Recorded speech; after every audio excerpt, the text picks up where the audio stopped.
Welcome to Courageous Leadership with Virginia Prodan, training you to lead with courage.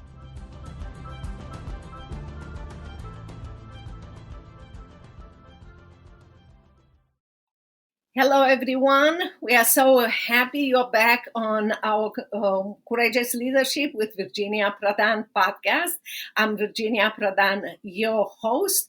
I'm so glad for you sending your questions, your comments, and how this podcast help you to live a life of success and significance and to be strong and courageous. I'm so glad today we have a very important guest that will help you to extend your view of courage and success and living a life of significance by his participation here.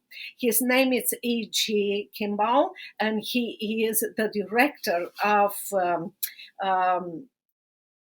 outreach and engagement with the Combat Antisemitism movement.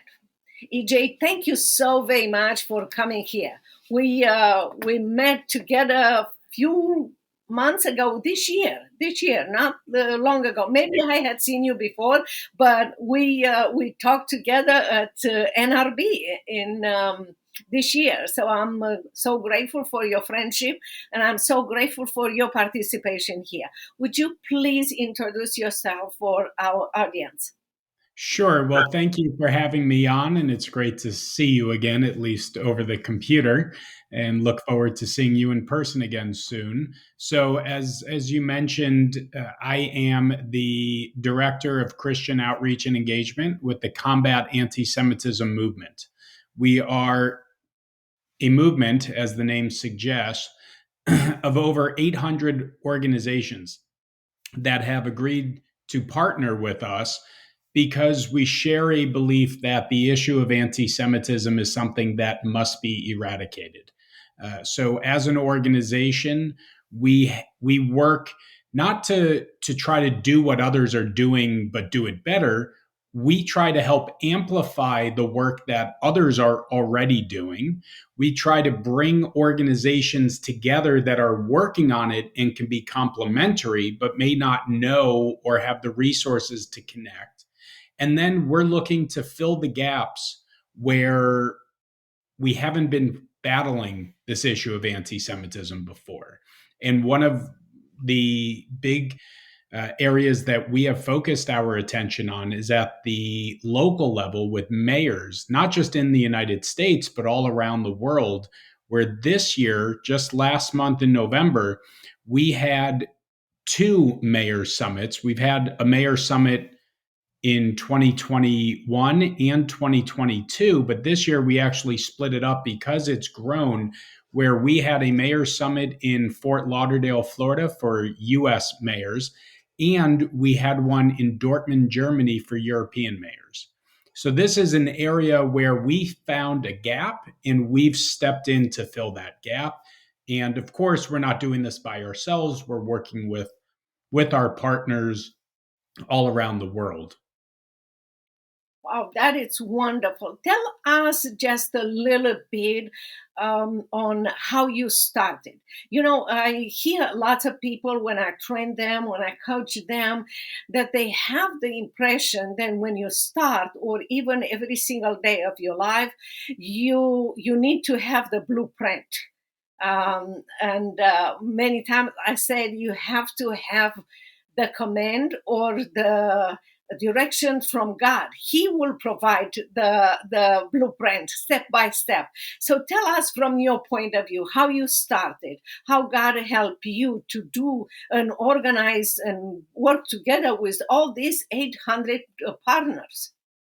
Well, I believe strongly that God has a plan for everyone. Sometimes God lets us in a bit on the plan, and sometimes he doesn't. And it's having that trust and faith that everything is meant to happen for a reason. And so I've been fortunate in my career, my personal career. I've had different jobs. I've worked on Capitol Hill. I've worked with nonprofit organizations. I've worked on counterterrorism issues. I've worked on pro-Israel advocacy work, and everything that I have done has led to this moment. That's the way that I approach my professional life and my personal life. So I had an opportunity about 4.5 years ago in the summer of 2019 to start working with a new organization called the Combat Anti-Semitism Movement, which had started in February 2019, almost 5 years now. And as an organization, it was, like you mentioned, it was just getting its footing. We knew what needed to happen. We knew the issue of anti-Semitism was still a big problem. There were lots of great organizations that have been trying to stop anti-Semitism, but it was continuing to rise. So we started with a very simple pledge to combat anti-Semitism and support the IHRA, the International Holocaust Remembrance Alliance working definition of anti-Semitism, which creates a definition that also includes about 11 modern examples of anti-Semitism, which helps to bridge that gap from the classic anti-Semitism, which I like to describe more as blaming the Jews who live amongst society for all of society's ills. And with the advent of the recreation of the modern state now of Israel, that anti-Semitism in some ways shifted from the Jew living amongst us to the Jewish nation living amongst us. And there's a misunderstanding that this, singling out Israel for holding them to higher standards than anyone else, double standards when you're comparing Israel to other countries, is anti-Semitism, no matter how they're trying to mask it. And that was a major impetus for the organization when it started, was to build this consensus in support of this growing internationally recognized definition of anti-Semitism, which is now being adopted across the world by countries, by states, by local municipalities. So this is something that was an opportunity. And as we built out organizations that agreed that this is an important thing to define anti-Semitism, we need to define the problem before you can solve that problem. And from there, the organization has just continued to build. And I've been fortunate to be able to be in my role as the Director of Christian Outreach and Engagement. It's been a blessing. You nailed it, because I agree with you. In order to resolve a problem, you have to define the problem. You have to pledge that. And it's so important in our lives. Our podcast started because a lot of people call us, and many of them read the book, Saving My Assassin, that it's my memoir, but talks about life under socialists and how God can use one person to change the country and to do amazing things. What we promote is we want to show people the horrors of socialists and the power of God, even under persecution. In your case, you explain it so clearly that you have to pledge. You have to find a problem, you have to pledge, and you have to keep your focus on that. And I believe and I hope that people that are wondering where and how can I start and everything, got the answer today from both of us. Define the problem, focus on the problem, pledge your organization and your mission on that, and keep doing, and you will see the success. Tell us just a little bit about, give us an example, one or two of the obstacles that you had and you conquer them. Well, one of the obstacles we have, and this is, I wouldn't say that we've conquered it, but it's an obstacle that we have to continuously battle, and that's the issue of disinformation. Uh, I had a conversation last week about what's going on college campuses, and we can get into that in a moment. But the point of my conversation was it's not a lack of information that's the problem here. Arguably, people today have access to more information than at any time in the history of the world. True. So it's not that people don't get the information. It's that the information that they're receiving is either fake or it's disingenuous. And what we're seeing, and one of the big challenges we have in fighting Jew hatred, or as it's referred to, anti-Semitism, but Jew hatred, I think, sums it up better, as the former special envoy to monitor and combat anti-Semitism, Elon Carr, would say very clearly. This is about Jew hatred, is that this distinction between being anti-Semitic and what people call anti-Zionist is really a false dichotomy. And what do I mean? Anti-Zionism, the argument is that it's not that the person is anti-Semitic, that they hate Jews.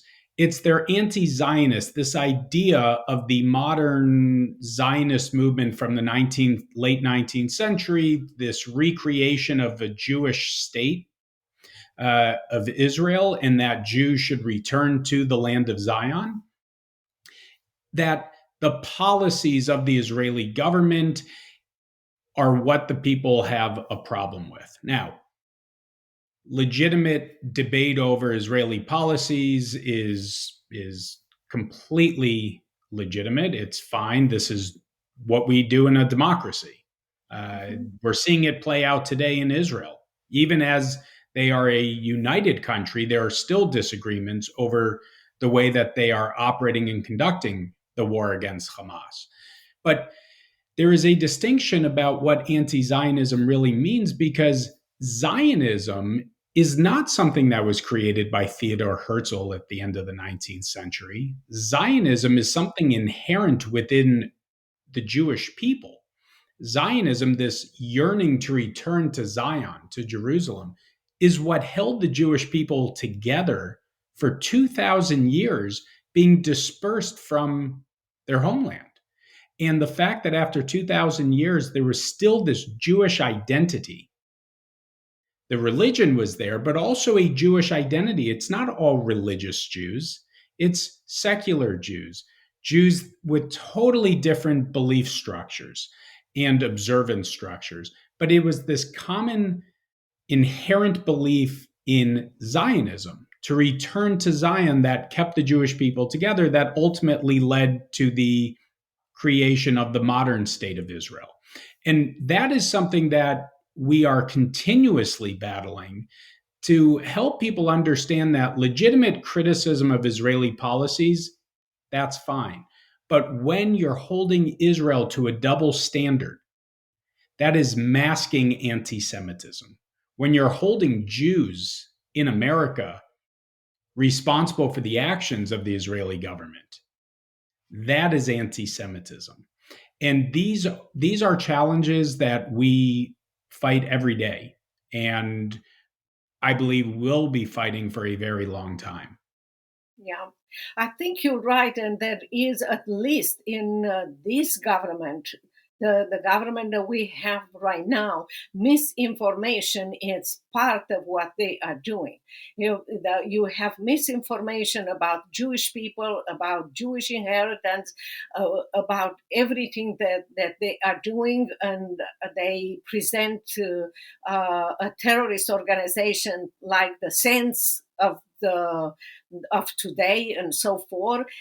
But also I can see when they talk about socialism, they present misinformation to young people. What they talk about socialism is not correct. Socialism is not going to resolve your problems. God is the one who is the provider, the person who will resolve your problems. So what I see is that there is a tendency to subdue young people to think of what the government wants them to think. And in this case, in this case with Jewish people, they are continuing to do this. The hope that is for whatever they want to lie about Jewish people or about socialists is this. These people that present misinformation, they fight first with God, because God is the one who chose the Israeli people to be the chosen one. No question. Period. Mark. Jewish people are the chosen one. And when you fight against them, you fight against God. And the good news is that nobody in the history of human nature, human existence, won against God. Yes, we might not see the victory today, but we are walking in the victory with God. And they should know this, and we should express the confidence, not to be fearful, even though I have to say it. I don't want to be in the shoes of young people going to Harvard Law School, MIT, PA, or other college universities where they feel terrorized, and many of them are physically attacked in America for being Jewish. That's not right. That it's not fair and needs to be changed. Well, on the point of disinformation, on college campuses today, as you mentioned, going to some of these schools, a professor at Berkeley, University of California, Berkeley, a haven for anti-Semitism, a professor talked to students who are marching against Israel, calling what Israel is doing in its legitimate self-defense actually to free the people of Gaza from Hamas, but calling it genocide. And while at the same time actually calling for genocide against Jews by chanting, "From the river to the sea, Palestine will be free," meaning from the Mediterranean, from the Jordan River to the Mediterranean Sea, which is where Israel is, Palestine, that territory, will be free, being free of Jews, also being free of about 2 million Arabs who are living in Israel as citizens. And what was very interesting is that after he presented some basic facts to these students, over 2/3 of them changed their minds about their views on this conflict. And this is the problem today. There's so much information out there, and there's so much that is wrong. And these students are getting bad information. And on college campuses, what's happened over the past, I can't even tell you how long, but probably decades now, is that they have become these safe spaces where opposing viewpoints that make you uncomfortable, that challenge your preconceived ideas, are not allowed anymore. Students would protest speakers, Israeli speakers who held more conservative views from a US conservative liberal standpoint. They would shout them down and prevent them from actually giving a talk on college campuses. And that's not what college is about. College is about exploring new ideas, challenging your preconceived notions. And that has not been happening. So when you have one-sided conversations only on college campuses, you have generations of students who become professionals in our system. And that's not just foreign policy professionals. It's journalists, you're talking about accountants, you're talking about actors. Anyone involved in the public space have this single-minded view because they've never been exposed or challenged to new ideas and new ways to look at at an issue. They just keep going with the same views that they support. And that's why we're seeing this big problem on college campuses. But this study from this professor, very simple, basic facts, changed over 2/3 of the students that he talked to. You can imagine what it would be like if people were actually getting true information. The danger about having just one point of view that we see in college campuses goes beyond anti-Semitism. Because today it's about anti-Semitism. Tomorrow it's going to be against Christians or against anyone who does not repeat the words or the sentences or the ideology that the government requires you to repeat. And that is the way you establish socialism in a country. I live under socialists, I experience socialists, and this is so dangerous. I'm grateful for the professor, I'm grateful for the students who took the position after they received the facts, because many of the students that we see, and even professors, they might know the reality, they might not know the reality, but the problem is, when you know the reality, you are in a position to take your steps, your point of view, and stand up for the truth.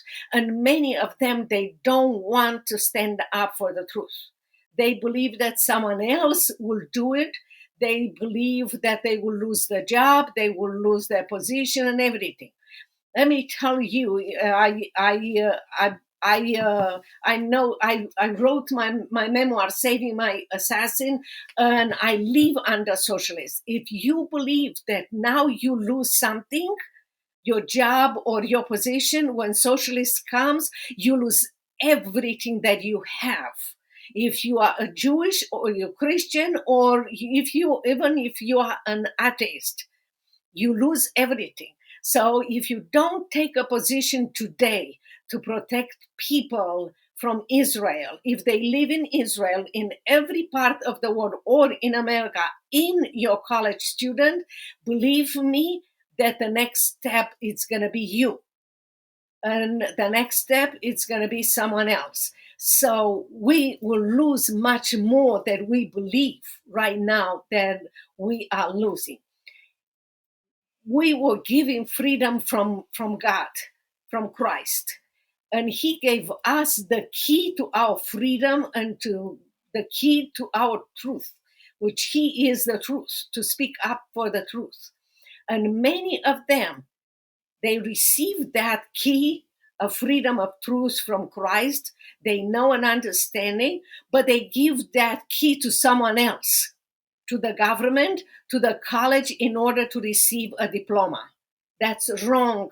And you are becoming a slave in someone else's hands, a puppet in someone else's hands. So I advise everyone to take it seriously, what the college is doing right now with people of Israel and what is going to be next. Yeah, and this issue of anti-Semitism and quite frankly, why should Christians care about anti-Semitism? And you were making that point, is that first, anti-Semitism is not just about attacks on Jews. It's an evil scourge on society. Where anti-Semitism rises within a society, you see that society begin to crumble, because anti-Semitism may start with Jews, but God forbid anti-Semites were successful in ridding the world of all Jews. They wouldn't be happy. They wouldn't be satisfied. They'd be going after others. They would be going after Christians. They would be going after anyone that doesn't think like them. Mm-hmm. And Yes. that is why, if you don't stop the threat when it starts, it builds and builds and builds and becomes an even greater threat. And I think that's what Israel is dealing with right now with Hamas. It wasn't a surprise that Hamas was a threat. Everyone knew they were a threat. And over the years, Israel has gone into sort of the mow the lawn as that threat built up and the rockets started firing and it got to a point where you had to do something. They went in and they cut it down. They didn't eliminate it. And then that threat would rise again, greater than it was before, and you cut it down. And it continued to get worse and worse every time it was able to rebuild. And so now Israel is doing the right thing, which is eliminating this threat. It can't exist anymore. You have to remove them from Gaza. You've got to eliminate them because we have seen the evil that Hamas is and those that think like them. And it is dangerous not just for Israel and Jews, but it's dangerous for everyone around the world to allow this ideology to have a base of operations where they can build up military capabilities to strike against Jews and, quite frankly, the entire free world. This is a battle of good versus evil, and it's a very simple question here. This is not a question about should there be a Palestinian state living side by side with Israel or not. This is very simply about good versus evil. Hamas isn't interested in peace. No. To them, peace is when all of the Jews are gone, all of the territory is controlled by them. Yeah. That's peace to them is when they have no more enemies that they describe as their enemies. That's peace. That's not peace. Well, if you hear them clearly, they said, the next things they said, that do it to America. If you don't believe, then you will support the consequences. But what I want to say is taking the facts, understanding the situation, having the freedom to express yourself and to speak the truth. It's something that we have in America, and people all over the world will die to have that freedom. The danger of some of people in the young generation is they are ready to sell that or to give it away for lies. And that will change their lives forever. Freedom is so precious. I signed my memoir with freedom is precious because I live in a society, socialist and communist, where freedom was not. But you can live in a freedom even if you are occupied. And if you read any books or any stories of people in the Holocaust, that they were surrounded by enemies, they were starved to death and everything. They were freer than the people guarding them because freedom comes from inside. It's not from what the government wants to give you or wants to direct you. So I understand what you are saying to the young generation. Open your eyes, take the facts, and change your mind because you change your life for better before you change this world. Yes, and that's what we're doing with the Combat Anti-Semitism movement, and we are looking to get to everyone. Quite frankly, this is not just a young person problem. This is older generation problem. This is, sort of your working class generation problem. This is across the world. This is a problem because there has just been so much information put out there that is just not true and has been used to influence people in ways that has become, quite frankly, dangerous to our country and to the world. And you can see our website, combatantisemitism.org. You can sign up for our newsletters there where we're putting out this information, notifying you about events taking place. It's a great resource to learn about anti-Semitism and what's been happening and where it's happening. but not just the bad parts, because we're not just about trying to scare people about how terrible things are, but there are real successes happening.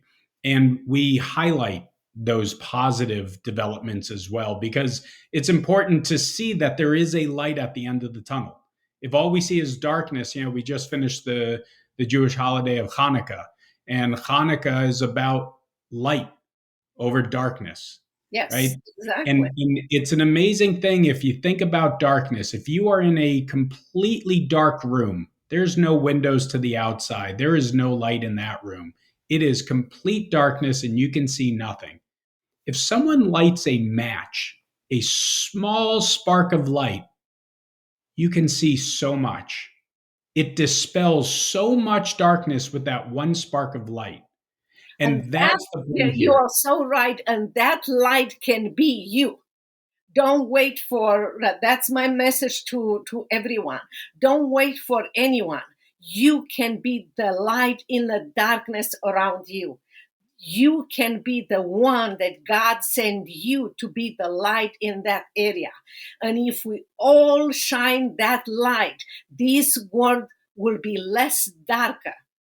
And we can do amazing things in God's power. Well, EJ, thank you so very much for coming to our podcast, for sharing all those negative and positive things about, anti-Semitism and what your company, what your nonprofit is doing. Thank you. And I hope people will go to your website, will subscribe, will be more involved than before. And I just want to thank you so very much. For those of you who want to learn more about what we are doing, maybe you are new to our podcast, Courageous Leadership with Virginia Prodan, go to virginiaprodanbooks.com/contact and write us what you need and we will help you. Thank you so very much, EJ, for coming here. Thank you very much. It was a pleasure.